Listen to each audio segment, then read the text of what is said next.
Baik, pada pertemuan kali ini kita masih tetap membahas terkait jaringan hewan ya. Namun beberapa jaringan yang akan kita bahas yaitu ada jaringan otot dan juga ada jaringan syaraf. Nah, yang pertama kita akan bahas terkait jaringan otot. Yang pertama, dia memiliki karakteristik jaringan otot tersusun atas sel-sel otot yang berfungsi sebagai alat gerak aktif.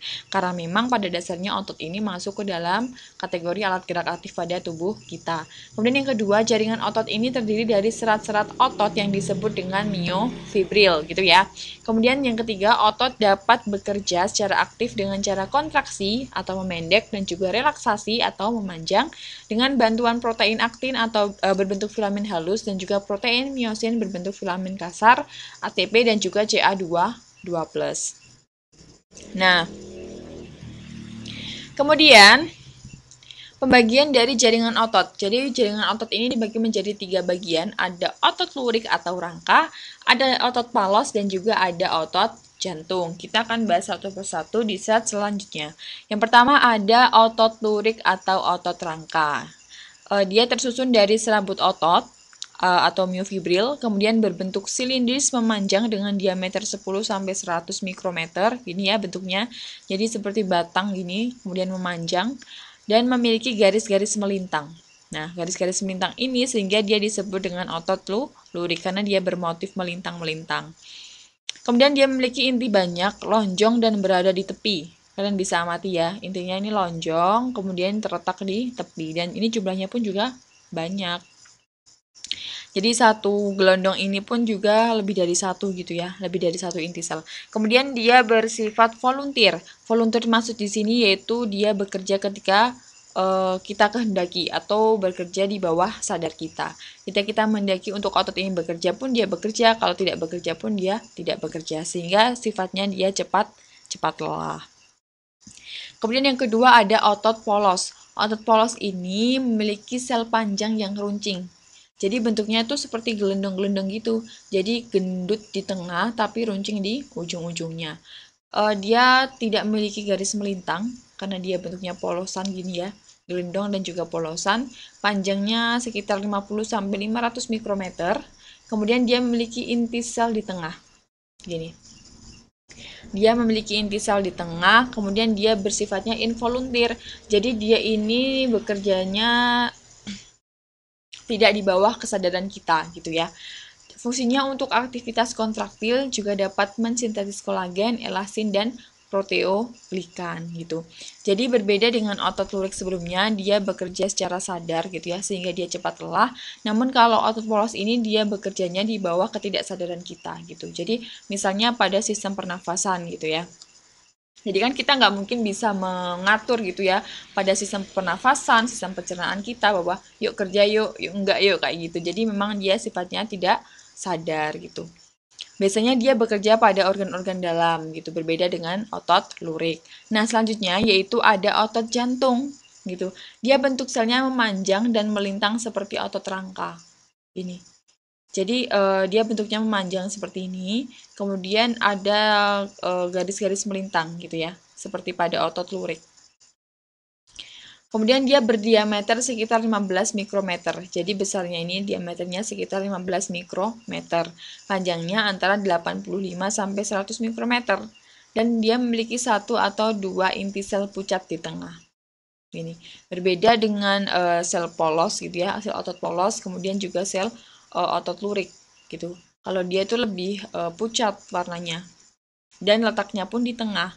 Mempunyai diskus interkalaris dan berperan dalam kontraksi jantung. Sesuai dengan namanya ya otot jantung, maka dia berfungsinya pada organ jantung.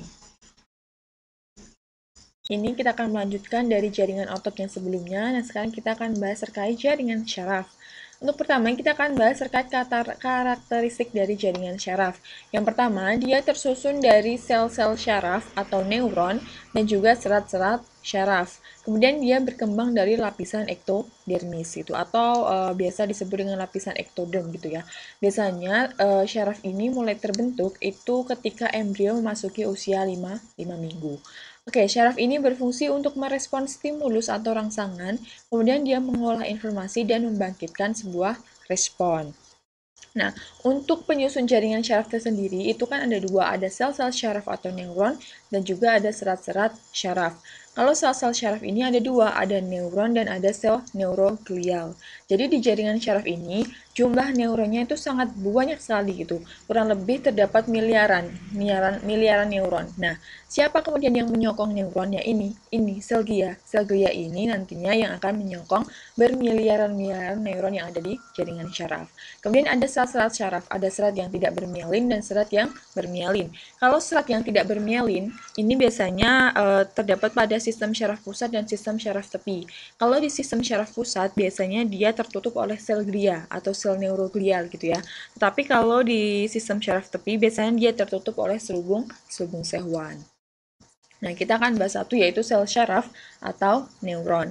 Jadi kalian bisa amati gambar di sini ya, gambar secara struktur sudah ada bagian-bagiannya, kemudian ini secara pengamatan histologi gitu ya. Nah, jadi pada neuron ini apa ya?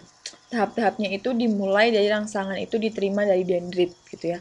Dari dendrit, ini dari percabangan ini kemudian diteruskan ke badan sel, di badan sel, kemudian diteruskan ke akson, dari akson nanti melalui sinaps gitu ya, menuju ke sel syaraf selanjutnya.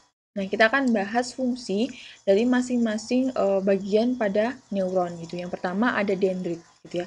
Ini dendrit itu percabangan ini. Jadi dendrit ini fungsinya dia menerima rangsangan atau stimulus. Ya, stimulus atau rangsangan ini nanti diterima oleh dendrit, si cabang-cabang ini. Dendrit ini merupakan percabangan dari sitoplasma badan sel gitu. Bisa diamati ya gitu. Jadi dendrit ini merupakan percabangan dari badan sel terutama pada bagian sitoplasma. Nah, ujung dari dendrit ini terdapat seperti bentolan seperti ini. Seperti bentolan ini yang fungsinya itu untuk menempelkan diri ke syaraf lain. Yang kedua, dari setelah dendrit kemudian ada badan sel. Nah, badan sel ini terdiri dari apa gitu? Dari inti sel atau nukleus, kemudian ada sitoplasma cairan-cairannya, kemudian juga ada organel-organel pendukung. Nah, badan sel ini itu bercabang gitu. Dan cabangnya berbentuk apa gitu? Jadi cabang dari badan sel ini berbentuk dendrit tadi ya. Kemudian ada akson. Jadi dendrit dan akson ini merupakan percabangan dari badan sel. Kemudian dari badan sel menuju ke akson. Nah, ini akson. Gitu ya. Jadi akson ini fungsinya untuk memberi rangsangan gitu. Untuk memberi rangsangan dari badan sel menuju ke syaraf lain. Jadi dia itu sebagai perantara dari badan sel menuju ke syaraf lain. Nah, nanti setelah dari akson gitu ya. Nanti akson ini melewati yang namanya celah sinaps gitu. Ini, celah sinaps itu yang di sini. Jadi nanti untuk menyalurkan impuls ini ke syaraf selanjutnya, dia memerlukan celah sinap ini untuk dilompati ke syaraf selanjutnya. Nah, kita akan bahas di bagian akson terlebih dahulu gitu ya. Nah, di bagian akson ini ada yang terselubung dan ada yang tidak terselubung. Nah, selubungnya ini disebut selubung mielin. Nah, selubung mielin ini fungsinya untuk apa gitu? Fungsinya untuk melindungi akson. Untuk melindungi akson sendiri dan juga dia untuk menyuplai nutrisi terhadap akson. Jadi selubung mielin ini termasuk kategori selubung yang berlemak gitu ya. Jadi selubung mielin itu selubung yang berlemak yang melindungi akson. Melindungi akson dan juga memberikan nutrisi kepada akson. Kemudian ada sel sehwan. Ini bagian sel sehwan di sini. Jadi dia itu fungsinya untuk penyokong akson. Kemudian dia juga memperbaiki sel-sel akson yang rusak. Itulah fungsi dari sel sehwan. Kemudian ada nodus Ranvier, gitu ya. Nodus Ranvier ini celah-celah ini di antara selubung mielin ini. Jadi celah akson yang tidak tertutup oleh selubung mielin ini disebut dengan nodus Ranvier. Fungsinya untuk apa? Fungsinya untuk mempercepat jalannya impuls ke neuron. Kemudian ini ya, kalian bisa amati secara histologi. Ini ada dendrit, percabangan. Kemudian ada kromatin-kromatin, organel-organel di badan sel. Ada nukleus gitu. Kemudian ada akson. Nah, kalau secara pengamatan di mikroskop seperti ini gitu. Next. Oke, jadi pembagian sel neuron itu berdasarkan fungsinya itu ada 3. Ada sel syaraf sensorik atau aferen, kemudian ada motorik atau efferent, dan juga asosiasi atau interneuron. Yang pertama ada sel syaraf sensorik atau afferent, yaitu neuron yang berfungsi untuk menghantarkan impuls dari reseptor. Reseptor ini biasa berupa alat indera ke sistem syaraf pusat. Jadi sensorik ini dia penerimaan stimulus gitu ya. Sensorik dari lingkungan luar yang kita tangkap melalui sistem indera kita, kemudian ke sistem syaraf pusat, dihantarkan ke sistem syaraf pusat. Dan yang kedua ada syaraf motorik atau efferent, yaitu neuron yang berfungsi untuk menghantarkan impuls dari sistem syaraf pusat ke efektor. Jadi kalau motorik ini dia yang mengendalikan organ efektor gitu ya. Organ efektor ini dalam bentuk apa, Bu? Dalam bentuk serabut otot gitu maupun kelenjar endoteksto. Kemudian yang ketiga ada syaraf asosiasi atau interneuron, yaitu neuron yang menghubungkan saraf sensorik dengan saraf motorik di dalam sistem syaraf pusat. Jadi kalau interneuron itu merupakan hubungan antar neuron gitu ya. Nah, sekarang kita akan bahas sel glia atau sel neuroglial. Jadi sel yang menunjang kebutuhan sel-sel syaraf tadi yang berjumlah miliaran di tubuh kita, seperti kedudukannya, kemudian nutrisinya, kemudian penyuplai oksigennya, dan lain sebagainya. Nah, macam-macam sel glia sendiri itu dibagi menjadi 6. Ada sel satelit, ini sebagai regulator zat kimia, kemudian ada sel Schwann sebagai pelindung akson dan pembentuk selubung mielin, ada sel ependimal, yaitu melapisi sistem syaraf pusat dan pengisi cairan cerebrospinal. Kemudian ada mikroglia, ini sebagai fagositosis. Ada astrosit sebagai penyokong sel syaraf, dan juga ada oligodendrosit penyokong sel saraf. Nah, masing-masing ini pasti memiliki struktur dan bentuk yang berbeda-beda gitu ya. Jadi perlu diingat bahwa sel glia ini dibagi menjadi 6 macam, yaitu ada tadi ada sel satelit, ada sel Schwann, ada sel ependimal, ada mikroglia, ada astrosit, dan juga ada oligodendrosit.